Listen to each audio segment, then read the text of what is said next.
She collects, build up, she all like that tonight. Let it shine, oh yeah right. We're going up higher tonight. Shana joy, yeah, I'm on my way. Hold tight, we'll dance till. Hello guys, watch on your wrist. My name is Rick from Seikoholic. Hello guys, ituturo ko sa inyo kung paano iwawind ang tamang pagmawawinding ng automatic Seiko. Kung makikita ninyo, ang power reserve indicator niya is nasa 0 to 41 hours naman yung maximum. Ang tamang pagwawind ng automatic watches is 20 to 30 times kapag ka empty. Like ng second hands, naka-stop siya. So, 1, 2, 3, 4, 5, 6, 7, 8, 9, 10, 11, 12, 13, 14, 15, 16, 17, 18, 19, 20, 21, 22, 23, 24, 25, 26, 27, 28, 29, 30. Kapag 30 times mo siyang i-wind, ayan, nasa mga 15 hours yung normal.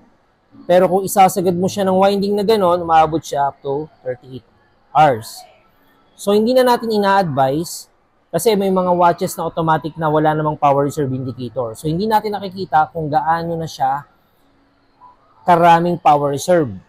So, hindi natin ina-advise na sumobra pa ron dahil baka ma-overwinding. Masisira ang mga automatic.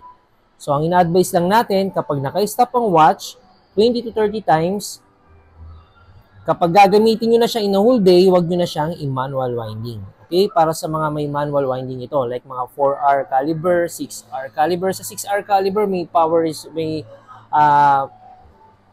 winding prevention yun eh.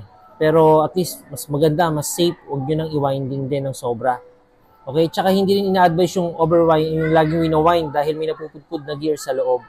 Mas maganda, pag suot mo siya, true motion naman siya. So, yan, habang suot mo siya, magpupull naman yan eh. Magsasagad siya up to 41 hours. Guys, sana may natutunan kayo. Follow my page. My name is Rick from Seikoholic.